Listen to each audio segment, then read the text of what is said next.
how do surgeons remove a tumor from inside the brain without harming the person who lives there? A brain tumor is a mass of abnormal cells growing inside your skull where they don't belong. Normally, your cells grow and divide in a controlled way, old cells dying off as new ones replace them.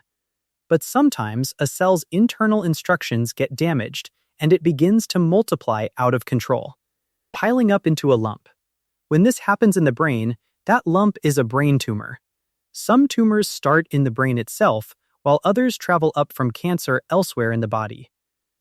But inside your skull, even a slow-growing tumor is a problem, because the skull is a sealed box of bone with no spare room. As the tumor grows, it raises the pressure inside your head and presses on delicate brain tissue, causing headaches, seizures, weakness, or trouble with speech and vision. To remove it, surgeons perform an operation called a craniotomy, which means temporarily opening the skull. It begins with an MRI scan that builds a detailed three-dimensional map of the brain and the exact position of the tumor. The surgeon uses this map to plan the safest route in, avoiding the critical areas that control movement and speech. On the day of surgery, the patient is placed under general anesthesia and their head is locked completely still in a clamp, because even the tiniest movement matters. A small patch of hair is shaved and the scalp is cleaned. The surgeon makes an incision and folds back the skin to expose the skull. Using a surgical drill, they cut out a section of bone in one clean flap and set it aside, because it will be put back at the end. Underneath lies a tough protective membrane called the dura, which the surgeon gently opens to reveal the surface of the living brain. Now the delicate work begins, done through a powerful surgical microscope.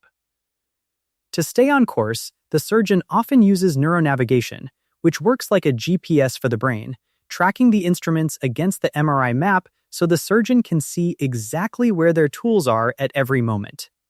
If the tumor sits close to areas controlling speech or movement, the surgeon may even wake the patient partway through. Because the brain feels no pain, the person feels nothing, but they can talk and move on request, showing the surgeon which areas must be protected. The tumor is then removed piece by piece. The surgeon separates it from the healthy tissue around it, sealing off tiny bleeding vessels along the way. Sometimes a tool called an ultrasonic aspirator is used, which breaks the tumor apart with sound wave vibrations and suctions it away at the same time. The aim is to remove as much as safely possible, though a small piece may be left behind if it sits on something vital. Once the tumor is out, the process reverses. The dura is stitched closed. The flap of skull is fixed back in place with tiny plates and screws, and the scalp is closed with sutures. The whole operation can take anywhere from 3 to 8 hours, and its success comes not from speed, but from careful planning, precise technology, and a constant balance between removing the tumor and protecting the person.